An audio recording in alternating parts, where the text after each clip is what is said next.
Three, two, one. And David, we are live on Facebook talking to the millions of fans and followers we have to the Lions Pride.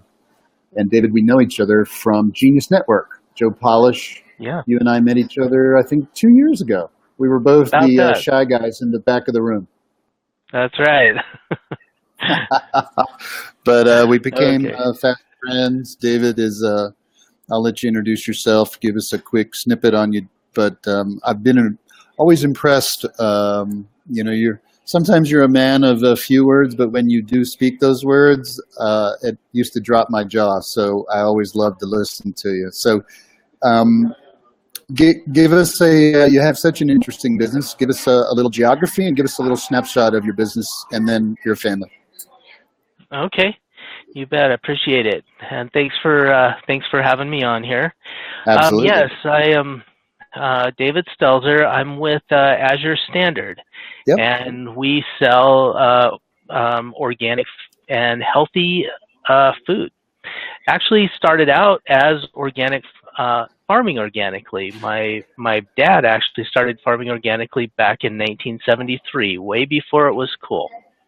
And the original farm, a couple thousand acres, is still organic to this day from that time. One of the oldest continuously organically farmed farms in Oregon for sure, if not in the country. So, Yep.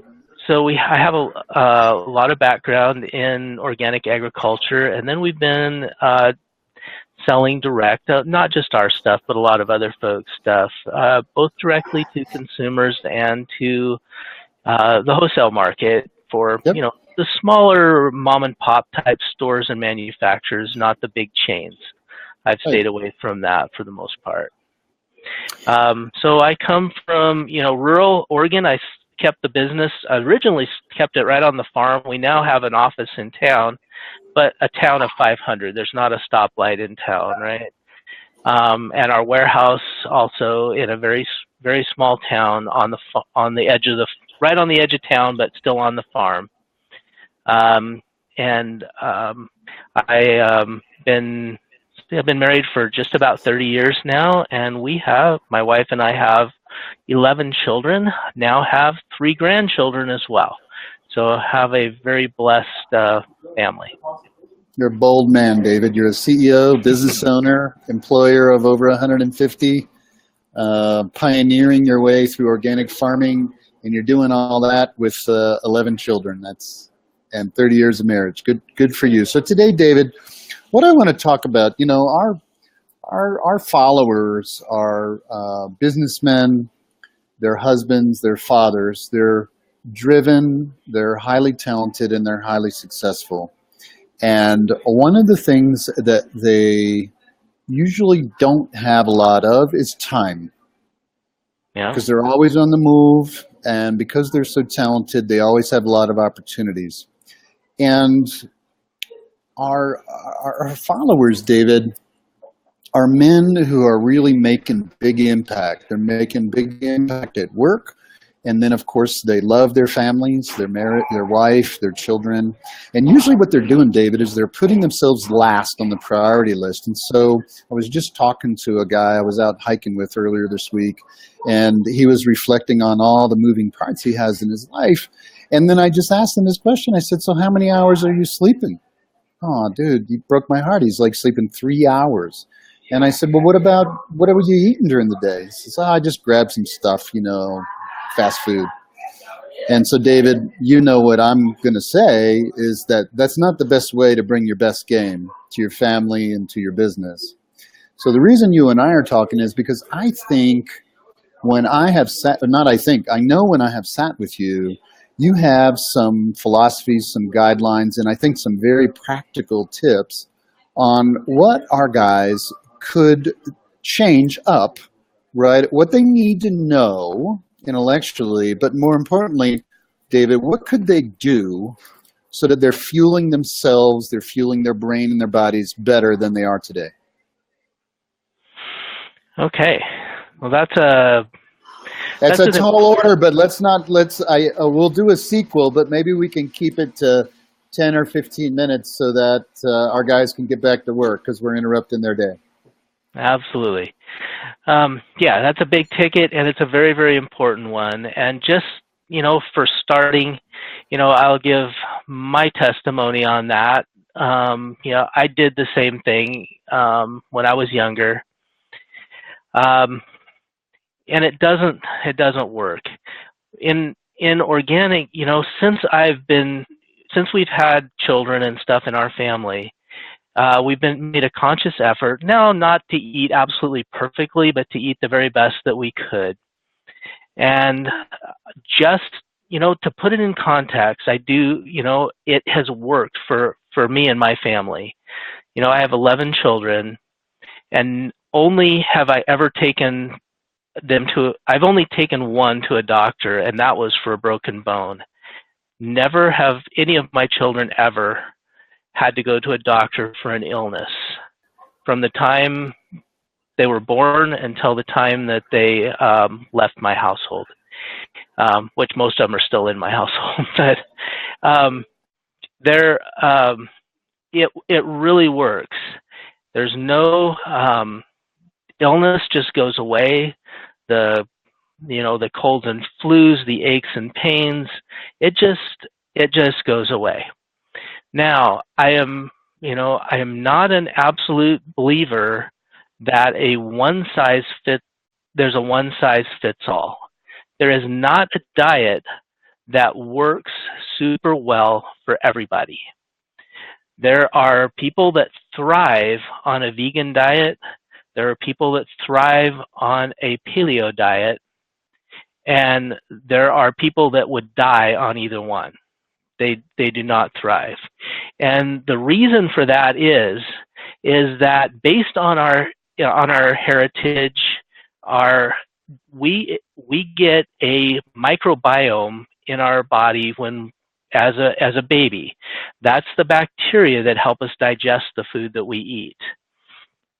Everybody's is a little bit different.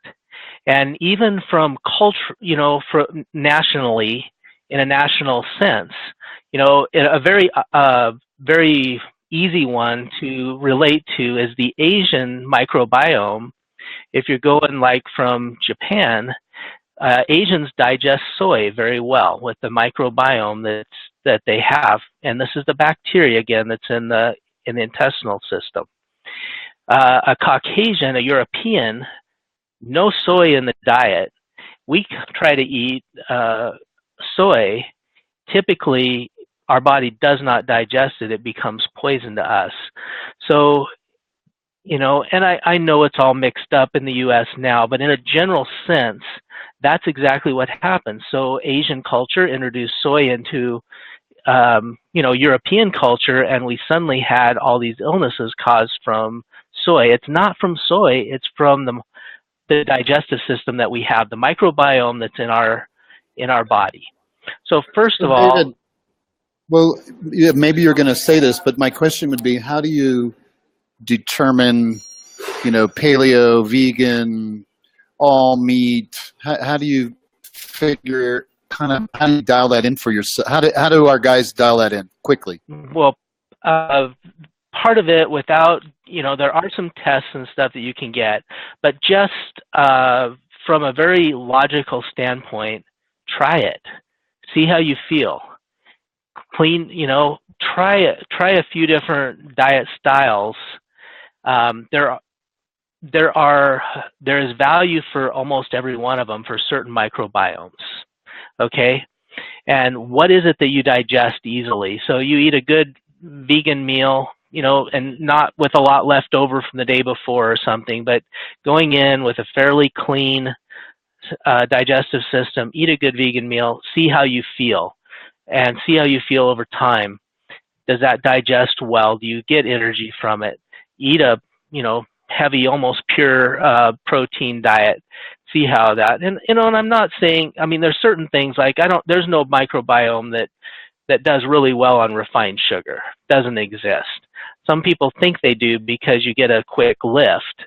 It's like a drug effect.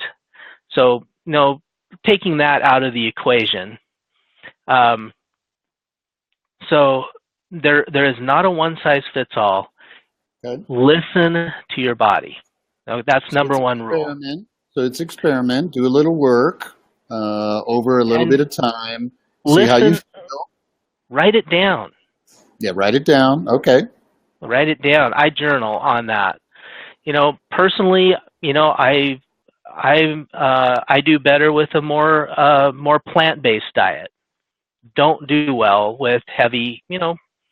I'm not 100%, but for the most part, plant-based diet I do better on with my microbiome. My wife, she absolutely. I mean, she'll get sick on a pure plant-based diet. She's got to have meat at least, ideally at least 2 times a day, maybe eggs and meat, but she's got to have a really good protein-based diet. And we figured that out. So we actually can't thrive on exactly the same thing. Interesting. And we learned that over time. At first, oh yeah, I ate better than she did to begin with when we first got married. So she moved more to my diet style, and she got sick. It's like, Got it. what's going on? You're eating better. You used to eat all this stuff. Anyway, so second stage is whatever you're eating, make sure that it's real food. Now, Real food. what do you mean real food? Real food actually comes from the soil without all the additives and packaging and everything around that. So real food, it's, I guess, for lack of saying it better, it's as close to the way God made it or Mother Nature made it as possible. Okay. So not refined a whole bunch, not messed with and put in a package. The more it's refined, the more it's messed with, the farther it gets from what our body is naturally adapted to eating. Our microbiome has developed and I don't believe that microbiomes develop super quickly. I think that takes hundreds of years, if not longer, to really develop the bacteria and I learned a lot about this doing bacteria in the soil, because it is this way in the soil as well. There's different soil types. Nothing to do with the mineral content. We were doing chemical tests. What's the soil type? No, it has nothing to do with that. It's the bacteria that's in the soil that makes the changes in the soil. Find the same thing is true with the human body. It's the bacteria that's in our body that we get handed to us typically from our mother, that we're born, that we grow up with, that creates the body type, the microbiome type that we have, that helps us to eat. None of them developed on refined food, chemicals, and all that. All of them, Well, David, we're to eat real food. so let's pretend that a guy named Mike is walking into the grocery store, and he's heard you talk, and he gets it. Not buy so-called refined food. He wants to buy real food. So give me a something that he would put in his grocery cart that would be defined as refined, that you could guide him and say, buy the same thing, but don't buy that, buy this. What would an example be of that? Okay, sure. So we're gonna rice versus ramen maybe would be a good now there's a great example of example. that. So he's in the aisle. He wants to buy rice, but you want him to buy ramen, or how would it walk us through the decision that he's going to make? So he's in there saying, "Oh, well, I can do this real quick. I can just buy this ramen. That cooks in 2 minutes. I got it. Okay. But it's packaged, it's preserved, it's highly refined. There's not hardly any nutrition left in it. So you can also go to the grain aisle and pick up rice, or even better, you might go to the same grain aisle and pick up quinoa. Quinoa also cooks maybe instead of 2 minutes, 10 minutes. You can cook quinoa super fast, highly nutritious. It's the highest protein grain that there is. And so if he is in a really big rush, hey, I've got to cook dinner in 15 minutes. You can do that with a whole grain product in the sense of quinoa. Rice takes, 35, 40 minutes to cook properly. So, hey, if you're going to if it's dinner and you've got a little bit more time and you're going to cut up, you're going to make a chicken or something with it, then rice might be a great choice. If it's really fast, you can get all the 100% whole grain goodness, high protein and all that, and quick cooking at the same time with quinoa, for instance. And, in my house, if we need to do a really quick dinner like that, we'll cook a little quinoa, break up a quick salad, and I love to just top my salad with quinoa a little bit and eat a quinoa salad. And it's mostly salad with a little quinoa on it. And I am super satisfied and filled with that. Works. David, it's just great. Let's walk through two more departments in the store and help us make the right decision. So one is we're in the protein, we're in the meat department. There's chickens, there's fishes, there's cuts of meat. What is one thing that he's probably putting in his cart that you would ask him to replace it with something else? If he wanted meat, if he does well on meat, what decision tweak could he make? Well, meat, in my opinion, is probably the absolute most important thing to know that it's organic, grass-fed, and so on, because meat is a concentration of the food that the animal ate. So if you're, just for argument's sake, let's say you're buying chicken here. So if you're going to go buy just a standard Tyson chicken, if you will, that chicken is going to have antibiotics in it. It's going to be laced with, a lot of times, with growth hormones. The genetically modified food that chicken ate reconcentrates the glyphosate that's in that food. So be very, very careful that you get an organic, at the very least, ideally an organic grass-fed, pasture-raised chicken if you're going to buy meat. So it's not necessarily, hey, replace the chicken with beef. I think all the meats are okay. Most of them are good. Okay. But that's where you really, really need to dig in to the way that this product was raised. Make sure that you're getting the best. So let's if you're getting fish, it's okay. Sorry. No worries. There's a little delay here. Let's say we're there. Mike has the two chickens in his hand, and he turns to you and he says, "Yeah, but this one's $2 a pound, and this one's $10 a pound." What would you say?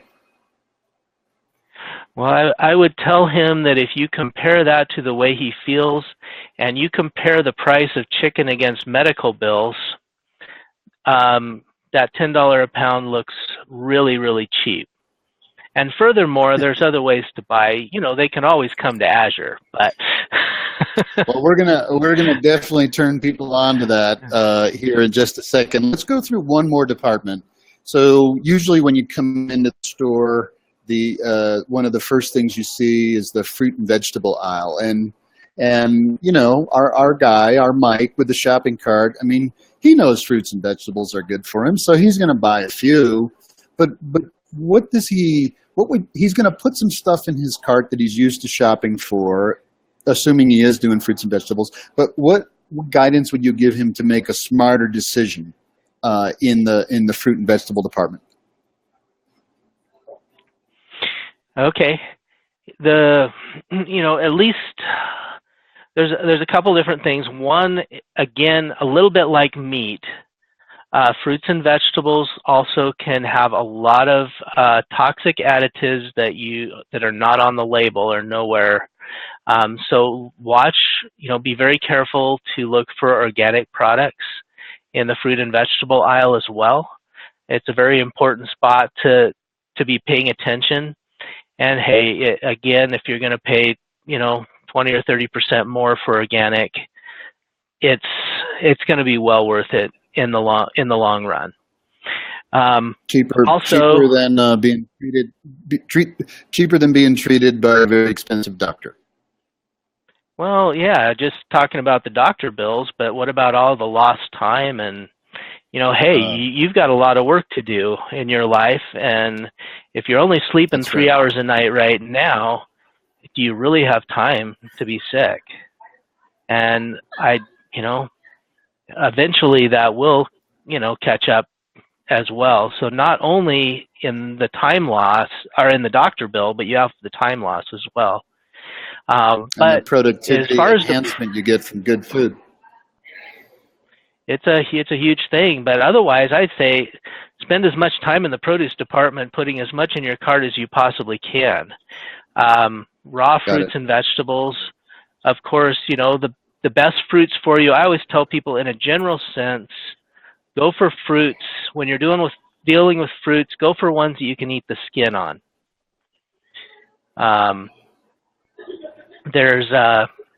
If you can eat the skin, it's typically a little bit lower sugar, and your body can utilize it better. It's higher in nutrients and minerals. So, like, grapes versus bananas, if you will, or. Hey, David, we've got Roger who just wrote a question, and he said that he knows about organics, but he's never seen the body of science behind validating the choice of organic product or grass-fed product. So is it just an assumption that that's better for you, or because you're is the choice of organics and grass-fed and all that supported by research and supported by science that should Mike want to validate what you and I are telling him, he could go Google that and find some science behind it? There is a lot of science about it, but there's also a lot of misscience about it. You've got to realize that conventional ag is a huge business. And so they hired some of the same people that, the same kinds of people the cigarette industry hired back in the 70s to create misinformation about it. So you're going to find science that's very clear and science that muddles the issue. But let me give you, if we just have a minute, I'll just give you a rundown, without showing you a scientific paper of wheat. I'm very familiar with wheat on both conventional and organic world. So in the conventional world, they only use one nutrient on wheat. It's nitrogen, typically. And usually that's in the form of anhydrous ammonia, which is a form of natural gas from the petroleum industry. That's what wheat is fertilized with. Nitrogen is the growth regulator, so it makes the wheat grow bigger. So when they first started using that, all the wheat got so weak that it would fall down. So science came by and they modified the wheat. They created new varieties of wheat that grows shorter with stockier stalks so that they could put more nitrogen on it, and still the wheat didn't all fall on the ground. So now we've hybrid the wheat into a shorter variety so that it can take the nitrogen. So when the nitrogen hits the grain, the very first thing it does is the grain begins to form is the glutamine, the amino acid called glutamine. Now today, and then the plant doesn't have, there's 72 minerals in the soil typically that are known by science that man needs, roughly 72 minerals. When you're eating wheat, you're only getting one if it's conventional, because the plant growth regulator is there. The very first nutrient that forms is the glutamine, but the rest of the amino acid doesn't form. So you've got a kernel of grain. It's super high amino acid chain, almost pure glutamine. Now, come 20 years later, after people were eating this way, now we have this huge amount of autoimmune disease called gluten intolerance. Now you hear it everywhere. Oh, we have gluten-free this, gluten-free that. You never heard of that 20, 30 years ago. It's because the wheat had all the amino acids. It just had protein in it, right? Nobody separated out the gluten and just said gluten. So then you add insult to injury on a conventional farm because the wheat doesn't quite, especially in the northern tiers, doesn't quite ripen all the way. You spray glyphosate on the crop, right on the wheat, right before harvest, in order to get the wheat to desiccate, in other words, dry down, so you can combine it easier. This is standard conventional practice. Glyphosate, its purpose is to kill weeds. When you kill a weed with glyphosate, it locks up the minerals in the soil so that the plant dies of disease, fusarium wilt typically. So the plant dies of disease, and so what happens when you spray that right on, you've got a product that's being sprayed right onto your grain. I mean, yes, there's a little husk, but it's just paper thin. If in some places it's missing, and you've got this paper thin shell that's protecting it from a product that's designed to decrease the uptake of minerals. You add that into getting pure a product that's just starch and gluten, and there's only basically one mineral growing it. That's what you're getting in conventional agriculture, versus when you're getting an organic one, you're not going to be able to push it with that. So you've got to create a balanced soil where the microbiology, just like in our digestive system, in the soil, there's a digestive system in the soil of microbes that creates the nutrients and the food for the plant. It's created in the natural ratios, and when you eat wheat in the organic version, it's not overwhelmingly just glutamine, L-glutamine, amino acid. You've got a completely balanced amino acid chain. So, and that can happen pretty much with anything. It's a little bit different story for each one, but gluten, it's so obvious because it's suddenly over the past 20 years, it's created this huge autoimmune response, and it's very obvious that we never saw before. No, it never happened before. We've been eating wheat as a species, for a minimum of 5,000 to 10,000 years, probably longer, and suddenly we can't handle it. Our digestive system. It's because the amino acid chain is out of balance. David, let's actually explore that.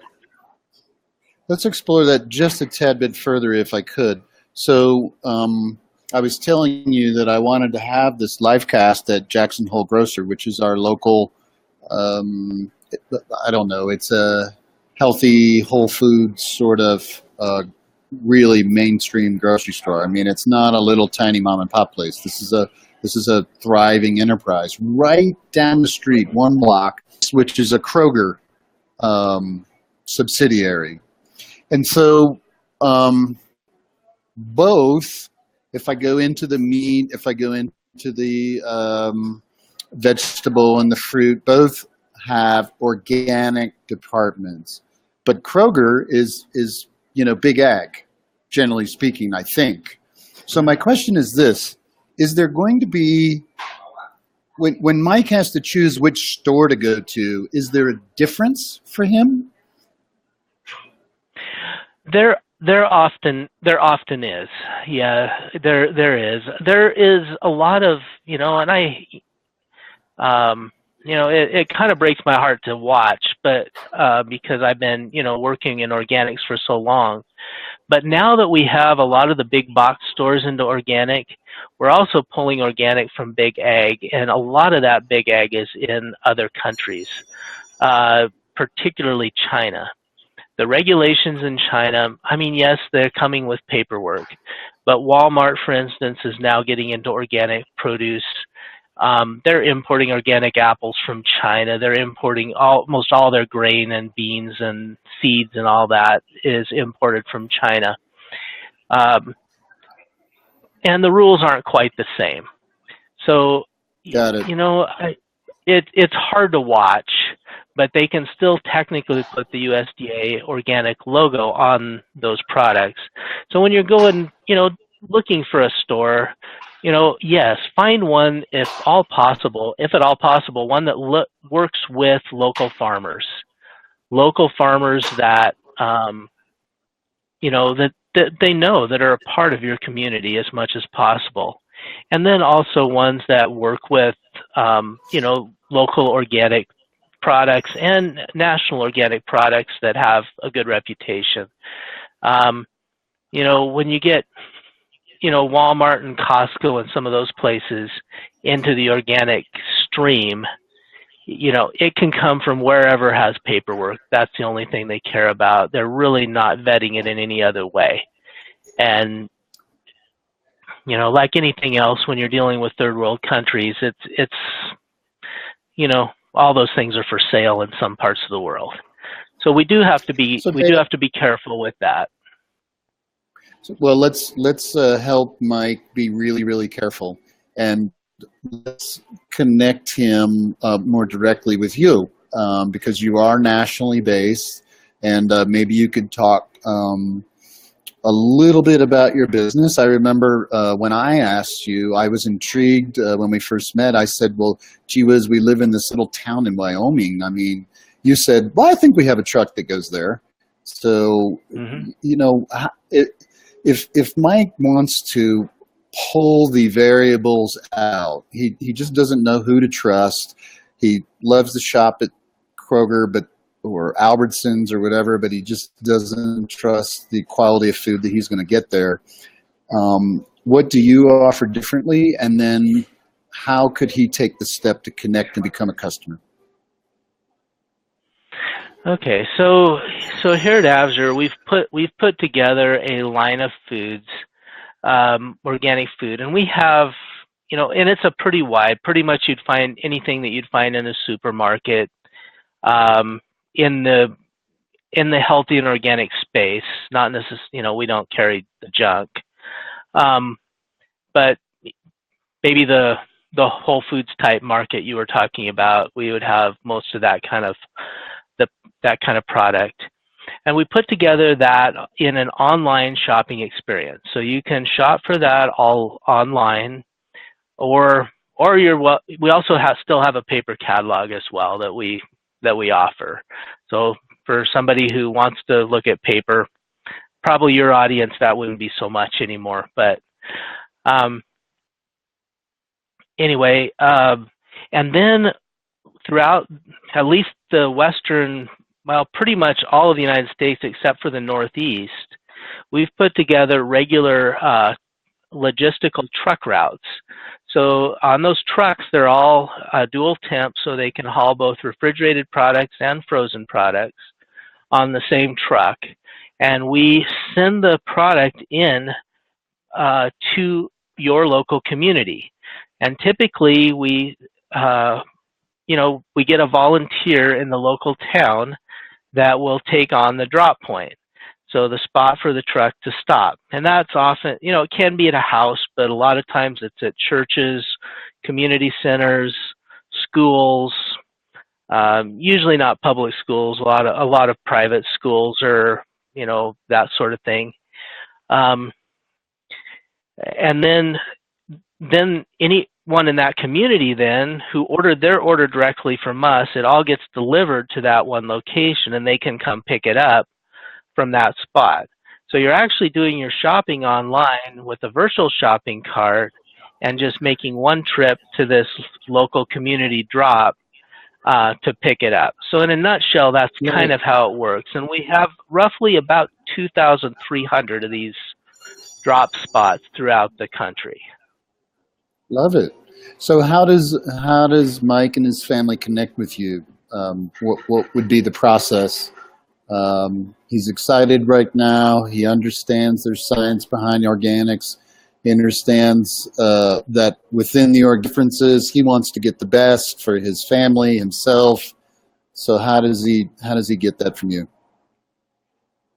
Okay, well, our our website here to connect with is www.azurestandard, A-Z-U-R-E, standard, STANDARD.com.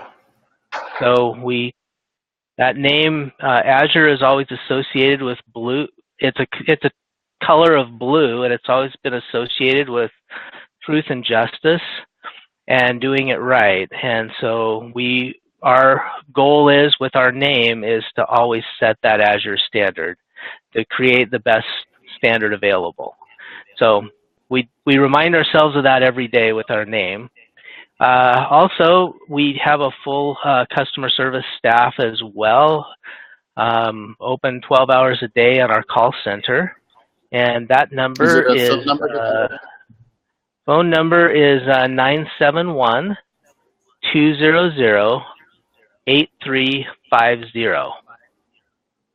And Well, anyone would David, like thank you. to.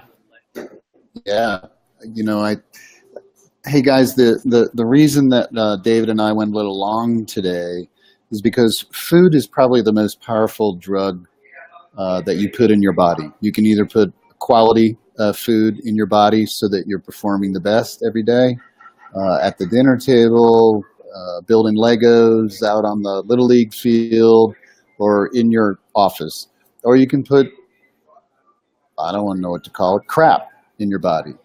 And you may not feel it now, but food has a long-term effect on you. And so we're professing, David and I, we went long because there is science behind this. There are differences and there are reasons that you want to do this. And so why don't you take a shot on David? I'm not an investor in David's company. I'm just a customer, a happy customer. And so why not take a shot and work with somebody who's probably, his dad led the organic farming movement before people even spelled it. And so do that. All right. Hang up, talk to your wife, and call the call center. Go to azurestandard.com, get a delivery, put good food into your kids' tummies, put good food in front of your wife and yourself, and you'll definitely be thanking David for a long time. So, David, thank you for all your time. He's a busy CEO, guys, father of 11 children, married for 30 years. He's a rock star. I'm impressed by him. I know you are. So thanks for taking all this time for us, David, and sharing just a little micro bit of your expertise. Thank you, Bill. Thanks so much for having me, and we'll appreciate it. You bet.